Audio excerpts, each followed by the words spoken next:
The goblet shattered against the marble floor. Wine splashed like blood across Nadia's bare feet as her body jerked violently, fingers clawing at her throat. A burning fire ripped down her chest, stealing her breath. The grand hall blurred into streaks of gold and silver as music faltered mid-note.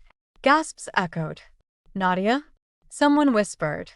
Her knees hit the floor hard. The impact barely registered. The pain inside her veins was worse, like molten silver being poured into her blood. She tried to breathe. She couldn't. Across the hall, beneath towering chandeliers, Alpha King Kael Draven stood frozen on the royal dais. His sharp jaw tightened. His silver eyes darkened, but he did not move. Nadia's gaze searched desperately. Not the nobles. Not the warriors. Her eyes locked onto one face. Lyria. Her best friend. Lyria stood only a few steps away, hands clasped before her pale blue gown. And she was smiling. A slow, satisfied smile. Realization struck harder than the poison. "You." Nadia tried to speak, but blood touched her lips instead. The crowd backed away as if her suffering were contagious. "Someone get the healer." A voice shouted. But Nadia knew. It was too late. The burning spread to her heart. Her wolf whimpered inside her, weak and fading. Her vision dimmed, but she saw one last thing clearly. Kael turning his face away. Turning away. Her body collapsed fully to the marble floor. Darkness swallowed her whole. Silence. Then, cold. Not the cold of death. The cold of something ancient. Nadia gasped and sat upright. She was no longer in the grand hall. Silver mist surrounded her. The air shimmered with moonlight. There was no pain. No burning.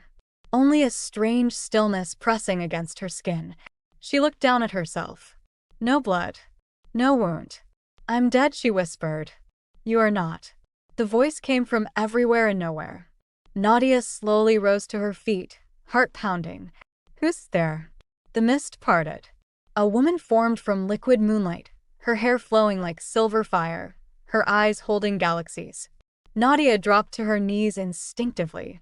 The moon goddess. She breathed. The goddess regarded her calmly. "You were betrayed." Nadia's hands trembled. "Why?" "Because you were chosen." Nadia let out a broken laugh. "Chosen? I was rejected. I was humiliated. I was left to die." "You were left," the goddess corrected softly. "But you were not forsaken." Memories flooded her. Kael's cold gaze, Lyria's smile, the whispers calling her weak. "I trusted her," Nadia whispered. "She was my sister." "Yes. And he?" Her voice cracked. "He is my mate." I felt the bond. I waited for him to claim me. The goddess' silver eyes sharpened. "And when you fell?" "He did nothing." Tears burned her eyes. He watched. Silence stretched between them. "The poison did not kill you," the goddess finally said. Nadia froze. "What?" "It awakened you." The mist shifted, revealing images, flames of silver and blue swirling inside Nadia's chest. "You carry the Moonfire bloodline. The first Luna's power runs in you." It was sealed until betrayal shattered it. Nadia's breathing quickened. "Then why let this happen?" "Because power is not born in comfort. It is forged in pain." Nadia stood slowly. Anger replaced grief. "So what now?" she demanded. "Do I return and pretend nothing happened? Do I kneel before the man who let me die?" The goddess stepped closer. The air vibrated. "You may rest," she said gently. "Leave their world behind." Nadia's jaw tightened. Or return stronger than every alpha who ever doubted you." The silver flames flared brighter. Nadia closed her eyes. She saw Lyria's smile. Kael turning away. The laughter in the hall. Her wolf fading. Her hands clenched. "I will return," she said quietly. The mist roared like a storm. "But understand," the goddess warned. "If you rise, you will not return as the girl they knew." Nadia lifted her chin. Her tears dried. "Good." The moonfire exploded outward. 3 months later, the Nightfall Pack was unraveling. Crops failed without reason. Warriors fought each other over minor insults. The borders grew restless. Inside the royal chamber, Kale stood before the council, tension carved into his features. "This instability makes no sense," an elder muttered. "It began after the banquet," another whispered. Kale's jaw tightened. He didn't need reminding. Every night since Nadia's death, he felt something wrong inside him. The mate bond that had once pulsed faintly had snapped violently when she collapsed. He had ignored it. He told himself she was weak, unworthy, not fit to stand beside a king. Now the moon seemed to reject him. Suddenly, the massive doors to the council chamber slammed open. The sound thundered through the hall. Every head turned. Footsteps echoed slowly against stone. Kale's breath caught. A woman stepped into the chamber, moonlight seeming to follow her. Her hair shimmered darker than before, streaked with silver strands. Her posture radiated power. Her eyes, once soft brown, now glowed faintly silver. Gasps rippled through the room. "Nadia?" Someone breathed. Lyria, seated beside the elders, went pale. Kale's wolf surged violently inside him. Mate. But stronger. Overwhelming. Impossible. Nadia stopped in the center of the chamber. Silence crushed the air. "I believe," she said calmly, her voice steady and powerful, "this meeting concerns me." Kale stepped forward slowly, disbelief written across his face. "You're dead." She tilted her head slightly. "Clearly not." The elders rose to their feet. "This is witchcraft," Lyria suddenly shouted, standing abruptly. "She's an impostor. Nadia died that night. I saw her body." Nadia's gaze shifted to her. "I'm sure you did," she replied softly. The temperature in the room dropped. Lyria's breathing became uneven. Kale's eyes never left Nadia. "What are you?" he demanded quietly. Nadia met his gaze. "You should have asked that," she said, "before you turned away." His chest tightened. "You felt the bond," he said, his voice rough. "Why didn't you fight?" She stepped closer. "Why didn't you?" The question hit harder than any blade. The council murmured nervously. One elder approached cautiously. "There is power in her aura. Ancient power." Nadia lifted her hand slowly. Silver fire danced across her palm. The room gasped collectively. Lyria staggered back. Kale's voice lowered. "What do you want?" Nadia's eyes burned. "Justice. And this time, she would not be the one on her knees." The silver fire in Nadia's palm did not burn the air. It bent it. The council chamber felt smaller somehow, as if the walls themselves feared her presence. Warriors at the entrance instinctively lowered their heads. Even the elders shifted uneasily. Lyria's voice trembled. "This is dark magic. She's deceiving you all." Nadia slowly closed her fingers, extinguishing the flame. "Dark magic?" She repeated softly. "You would know something about darkness, wouldn't you, Lyria?" The accusation hung heavy. Kale's gaze flicked sharply to Lyria. "Explain yourself," he commanded. Lyria straightened, trying to regain composure. "She's trying to destroy the pack. She always envied me. She couldn't stand that I was chosen for the royal court." Nadia laughed once. "It wasn't warm." "You were chosen?" she said quietly. "Or did you choose yourself?" Lyria's lips parted, but no words came. Kale stepped closer to Nadia. The mate bond pulsed violently between them now, hotter and more painful than before. His wolf clawed against his ribs, desperate, restless. "You disappeared for 3 months," he said, his tone controlled but strained. "You were buried." "Was I?" Nadia asked. The elders exchanged confused glances. Kale frowned. "What are you implying?" "That you buried an empty coffin." Silence exploded across the chamber. Lyria's breath hitched sharply. Kale's eyes narrowed. "Speak clearly." Nadia turned slowly, addressing the entire council now. "The poison that night was wolfsbane mixed with silver ash. Strong enough to stop a wolf's heart within minutes." Gasps erupted. Kale's head snapped toward Lyria.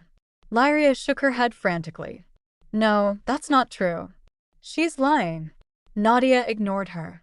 "It burned through my veins," she continued, voice steady. "It paralyzed my wolf. And as I lay dying, I looked for my mate." Her eyes locked onto Kale. And he turned away. The words were not loud, but they cut deeper than any scream. Kale's chest tightened painfully. You don't understand. Then make me understand, she snapped suddenly, her silver eyes flashing. Explain to me why the Alpha King of this pack watched his mate collapse and did nothing. The chamber shook faintly. The elders staggered back. Kale's jaw clenched. Because I was not certain you were strong enough. The confession fell like a blade. Nadia stared at him, disbelief flickering across her features before anger replaced it. You doubted me? I doubted your ability to stand beside me, he corrected, though his voice was rough. A Luna must command power. You. I what? She challenged, stepping closer. I was too kind? Too patient? Too loyal?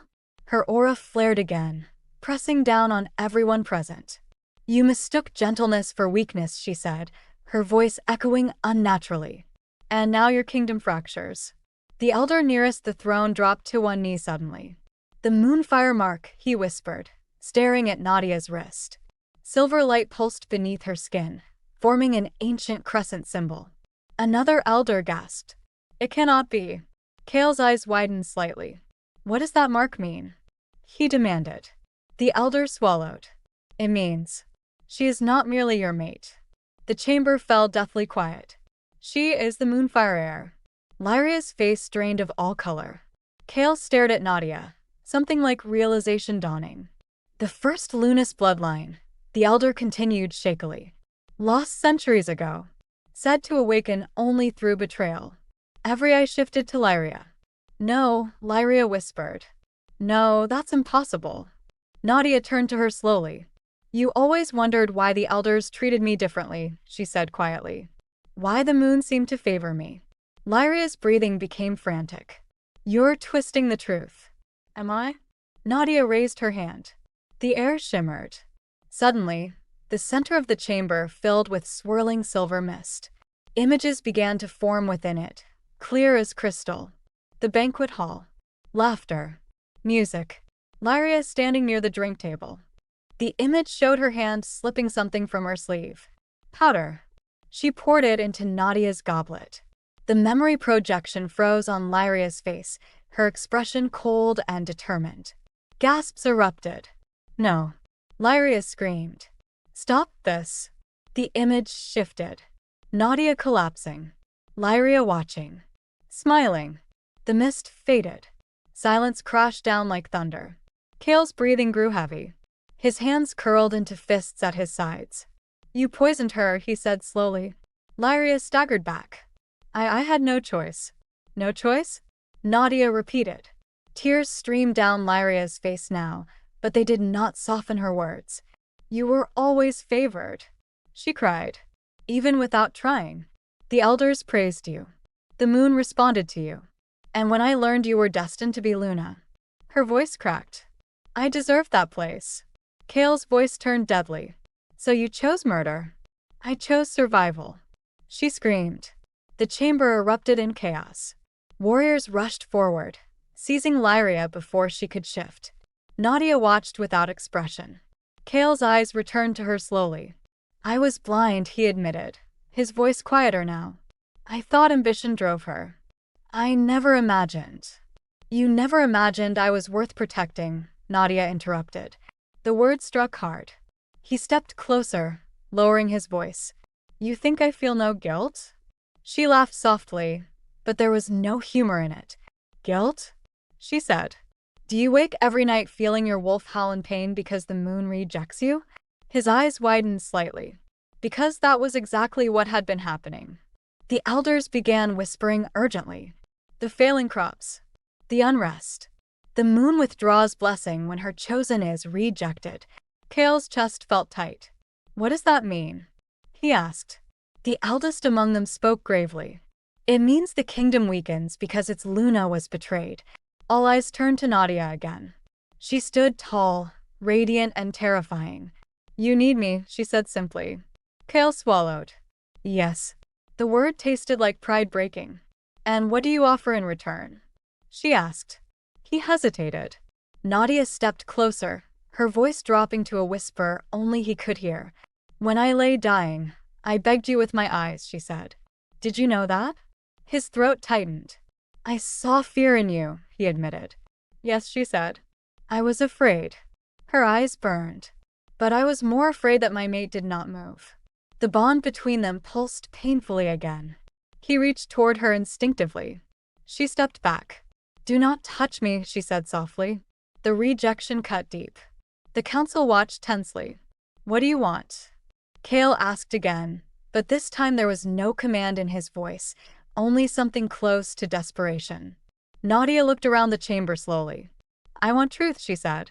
You have it. No, she corrected. The whole truth. She turned to face the council fully. You all felt it, didn't you? She asked them. The moment I collapsed. The shift in the air. The elders nodded slowly. The moon roared that night, one whispered. Yes, Nadia said. Because something greater was broken. She faced Kale again. The poison awakened my bloodline, she continued. But your rejection fractured the bond between the moon and this kingdom. The weight of that statement settled heavily. What must be done? An elder asked. Nadia's gaze softened slightly, but only slightly. The Alpha King must kneel before the one he rejected. A ripple of shock moved through the room. Kale stood still. Proud. Silent. The same pride that had once made him turn away now stood between them again. Nadia's eyes searched his. Can you? She asked quietly. And for the first time since she returned, the mighty Alpha King hesitated. The silence stretched so tight it felt like it might snap. Kale stood in the center of the council chamber, every warrior, every elder, every servant watching him. The command Nadia had spoken still echoed in the air. The Alpha King must kneel. His jaw flexed. His wolf growled inside him, torn between pride and instinct. The bond between him and Nadia burned like fire beneath his skin, stronger now than it had ever been before her death. Before her rebirth. You ask for humiliation, he said at last, his voice low but steady. Nadia did not flinch. I ask for balance. You would have your king bow like a common criminal? I would have my mate acknowledge his failure, she corrected calmly. The word mate twisted inside his chest. You speak as though I alone am responsible for what happened, he said. Her eyes hardened. You are? A sharp breath left him. I did not poison you. No, she said quietly. You simply watched. The words struck harder than any accusation. Kale stepped closer, lowering his voice so only she could hear. You think I do not regret that night? Regret? She echoed softly. Regret does not rebuild trust. The elders shifted uneasily. The air in the chamber pulsed with unstable energy. You ask me to kneel, Kale said louder now. Before the entire pack. Yes. And if I refuse? Nadia tilted her head slightly. Then the moon will choose another. The words landed like thunder. Murmurs broke out instantly. Another alpha? That is impossible. Kale's eyes darkened dangerously. There is no other king. There is always another, Nadia replied evenly. Power is not inherited. It is recognized. His wolf snarled violently at the implication. You threaten my throne? He demanded. I warn you, she said. Silver light flared faintly around her. The torches lining the chamber flickered wildly. You feel it, she continued, her voice calm but edged with power. The land weakening. The pack unraveling. Your warriors restless. Your borders unstable. He did feel it. Every single day. He had blamed politics. Enemies. External threats. But deep down, he knew the truth. The night Nadia fell, something sacred had broken. The eldest council member stepped forward carefully. Your Majesty. The prophecy states that the Moonfire Luna stands equal to the Alpha King. Kale did not look away from Nadia. I know the prophecy. Then you know, the elder continued carefully, that refusing her risks more than pride. Kale's fists tightened. He had ruled since he was barely 21. He had never bowed to anyone, not rival alphas, not council elders, not even neighboring kings. To kneel would be to admit weakness. But to refuse. He glanced at Nadia. She did not look triumphant. She looked wounded. That unsettled him more than her power. You truly believe this is necessary? He asked her quietly. I believe, she said slowly, that you must choose between your pride and your kingdom. The chamber seemed to shrink again. Kale closed his eyes briefly. For a split second, he saw her as she had been that night, falling, reaching for him without words. And he had done nothing. Because he feared a weak Luna beside him. Because he thought ambition and strength were the same thing. When he opened his eyes, something had shifted. Without breaking eye contact, Kale stepped forward. The entire chamber held its breath. Slowly, deliberately, the Alpha King lowered himself onto one knee. Gasps erupted. Several warriors instinctively dropped their heads. The council froze in disbelief. Nadia did not move. Kale's voice was steady, but there was rawness beneath it. "I failed you," he said. The words echoed. "I failed my mate. I failed the moon. And I failed my kingdom." The air stilled. He lowered his head. "I allowed pride to blind me. I judged you without understanding you. And when you needed me, I hesitated." Nadia's throat tightened despite herself. He continued, his voice quieter now. "I do not kneel because you demand it. I kneel because I recognize that I was wrong." The chamber felt charged, almost sacred. "For the first time in my reign," he added, "I admit my weakness." Silence followed. Nadia stepped closer slowly. Her silver aura softened slightly, but did not disappear. "Look at me," she said. Kale lifted his gaze. His eyes were not cold now. They were vulnerable. "You hurt me," she said plainly. "I know. You broke something inside me that night." His jaw tightened. "Tell me how to repair it." She studied him carefully. "Trust cannot be commanded," she said. "It must be rebuilt. I will do whatever it takes." "Even if it costs you?" "Yes." The answer came without hesitation. The council shifted nervously again. Nadia inhaled slowly. "Stand," she said at last. Kale rose to his feet. The air felt lighter, but not fully healed. "This kneeling does not erase what happened," she continued. "It only opens the door to restoration." He nodded once. "What must I do next?" he asked. Before she could answer, the chamber doors burst open violently. A guard stumbled inside, blood staining his armor. "Your Majesty," he gasped. "The northern border." Kale's posture snapped back into warrior mode instantly. "Speak." "Rival pack forces have crossed into our territory. They claim the moon has abandoned us." A ripple of panic surged through the council. "They've brought war drums," the guard added weakly. Kale's expression darkened. "They sensed weakness," Nadia murmured. "Yes," he said grimly.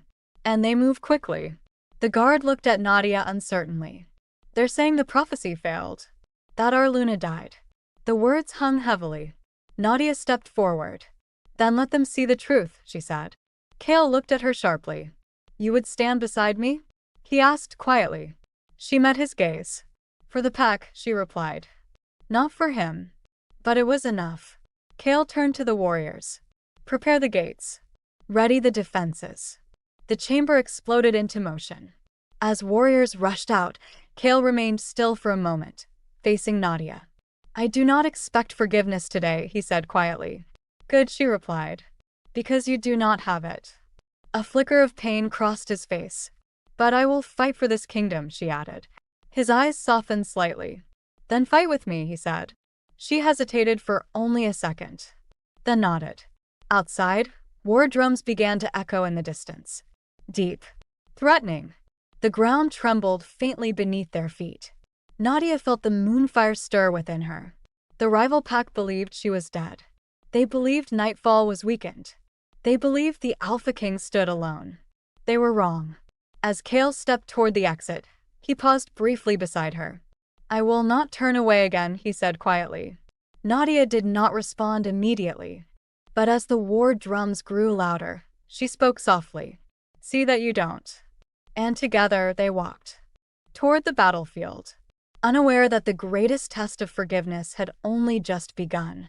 The gates of the Nightfall stronghold rattled under the distant pounding of drums. Warriors lined the walls, hands gripping spears and swords, but their eyes kept flicking to the horizon. Something primal in the air told them the threat was not just flesh and blood. It was prophecy, power, and destiny incarnate. Nadia's silver eyes scanned the northern ridges, where shadowy figures emerged like a creeping tide.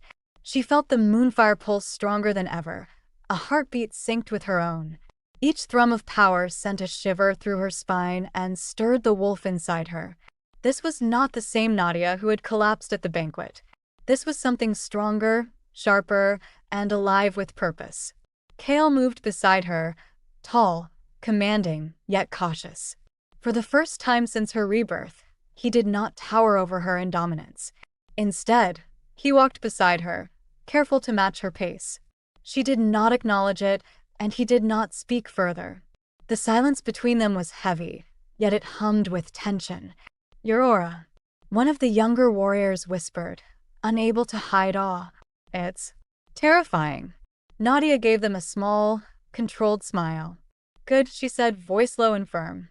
"Let them know what they face." The enemy advanced swiftly. Kale barked orders, rallying his warriors. Spears clashed with shields, arrows cut through the air, and the battle erupted like a storm. Nadia stepped forward, feeling the power inside her coiling, stretching, waiting to be released. She did not hesitate. The moonfire burned along her veins, and with a thought, silver fire erupted from her palms, sending a wave of light that forced the rival pack to stagger backward, shielding their eyes. Kale's wolf lunged beside her, instincts honed, striking with precision, while his voice called out commands, sharp and commanding. "Hold the line. Protect the gates." Even in the chaos, Nadia noticed Lyria at the edge of the battlefield, dragged along by rival warriors, cowering, pale as death. She felt a cold thrill of satisfaction but did not allow herself to linger. There was no room for sentiment, not now. The enemy pack faltered under the onslaught of combined might, Kale's strategy, the warrior's skill, and Nadia's power. Yet the battle was far from over. One alpha from the rival pack, massive and ruthless, broke through the line, rushing toward Kale. The king's wolf roared as he engaged, claws flashing, teeth bared. Nadia saw the danger and leaped into action, silver fire slashing like blades. The alpha faltered, stunned, giving Kale the opening he needed to strike decisively. Amid the chaos, Nadia's gaze locked on Kale. He was bleeding, a slash across his shoulder, yet he fought with unwavering determination. For a moment, something in her loosened, the anger, the pain, the betrayal, and she saw the man beneath the pride, beneath the cold facade. His wolf howled, the sound mingling with hers, and for a heartbeat, everything else fell away. "Kill!" she shouted as she hurled a stream of silver energy toward a group of enemies attempting to flank him. "Stay alive. I won't fail again." He shouted back, and the words carried the weight of everything unsaid, every hesitation, every moment of blindness to her suffering. The battle raged on, brutal and unrelenting. Warriors fell on both sides. The sound of metal clashing, wolves howling, and the roar of fire filled the air. Yet gradually, the tide began to turn. With Nadia and Kale moving as one, unspoken coordination, unbreakable bond, the enemy pack began to retreat. Finally, the last of their forces fled over the northern ridge, leaving the Nightfall Pack standing amid the ruin and smoke of battle. The air was thick with the scent of blood and ozone from Nadia's fire. She stood tall, chest heaving, her hair damp with sweat and moonlight.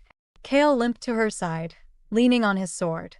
His gaze held hers, raw and unguarded. "You led us," he said quietly. "Without you, we would have fallen." Nadia's eyes softened, but only slightly. "I led because the moon demands it," she replied. "And because I will not let anyone take this kingdom from us again." He stepped closer, lowering his voice to a whisper. "And what of us?" She tilted her head, studying him. The tension was almost unbearable, the history between them twisting through the space like a living thing. "Us?" she asked, though she already knew what he meant. "Yes," he said simply. "You were left to die. I watched. I failed you. And now I kneel. What else must I do to earn even a fraction of your trust?" Nadia's chest tightened, memories of pain, betrayal, and humiliation flashing through her mind. The fire in her veins did not waver, but neither did her resolve. "Trust is not given, Kale," she said, her voice soft but firm. "It is earned moment by moment, through action. Kale's hand reached for hers tentatively, then hovered. She did not pull back, but she did not clasp it either. The space between them was charged, filled with the weight of what had been and the power of what had become. A faint sound made them both turn. Lyria, still alive, trembling, dragged forward by guards. Her eyes were wide, pleading, but now she was powerless. Nadia's expression hardened. "She thought she could take my place," Nadia murmured. "She thought betrayal would grant her what the moon chose for me." Kale's jaw tightened. "And yet, here you are." "Yes," Nadia replied. "And I will not be moved by fear or sentiment. Only strength and truth matter now." Kale's eyes softened. "Then let us rebuild," he said finally, "together." The warriors and elders watched as the two of them stood side by side, wounded but unbroken, their bond rekindled in a crucible of fire and moonlight. The Nightfall Pack had survived, but it would not survive again without the true Luna at their side. Nadia lifted her head, feeling the moonfire pulse through her like a drumbeat of destiny. She turned to Kale, her eyes steady. "I forgive nothing easily," she said, "and I trust even less. But we have a kingdom to save." Kale nodded. "I understand." The wind carried the distant howls of retreating enemies, mingling with the song of the nightfall wolves. The land seemed to breathe again, slowly stabilizing under her power. The Moonfire bloodline had returned, and with it, the balance of the pack. Lyria was led away, shouting and crying, but powerless to change her fate. The court murmured in awe and relief. The prophecy had not failed. Nadia had returned, and she had chosen not vengeance against Kale, but the protection of her people first. Kale stepped closer once more, lowering his head slightly, almost reverently. "I will follow you," he said quietly, "wherever the moon leads." Nadia's lips curved into a faint, enigmatic smile. "Then do not falter again," she said, her voice carrying authority and finality. "I do not forgive betrayal lightly, Kale. Remember that." "I will remember," he whispered. For a moment, nothing existed but the two of them, standing amid the aftermath of battle, their eyes locked. The bond of mate and Luna, tested by betrayal, death, and rebirth, was no longer fragile. It was tempered, strong, and undeniable. The moon rose high, silver and full, reflecting off Nadia's hair and eyes. The silver glow bathed the battlefield in an otherworldly light. She inhaled deeply, feeling the moonfire thrumming in her veins, and exhaled slowly, letting the calm wash over her. The kingdom was hers to protect. The Alpha King, humbled and loyal, would stand beside her, but she would always walk first. Kale extended a hand finally, silently asking. Nadia studied him, every moment of pain and survival passing through her mind. Then she took it firmly, but on her own terms. They would rebuild. They would fight. And nothing, no betrayal, no rival alpha, no poison, no fear, would ever break her again. As the wind rustled through the trees surrounding the stronghold, Nadia whispered softly, almost to herself, "The moon does not forgive betrayal. But it does give second chances. And I will make sure this kingdom, this pack, never falls again." Kale nodded beside her, silent and resolute, understanding that forgiveness was earned through action and loyalty through fire. The Nightfall Pack had a new dawn, and the rebirth of Nadia had cemented her place as the true Luna. And for the first time in months, the moon itself seemed to shine brighter over the land, acknowledging the power, the justice, and the unstoppable force of the one it had chosen. The prophecy had not merely been fulfilled. It had been forged in pain, betrayal, death, and finally, in triumph. Nadia lifted her chin, eyes glowing silver, and surveyed the horizon. Kale's hand tightened around hers. Together, they faced the future, unbroken, undefeated, and unyielding. The Nightfall Pack had survived the storm. But Nadia knew, deep in her heart, this was only the beginning. And if you loved Nadia's rebirth, don't forget to like this video and subscribe, because her story isn't over yet.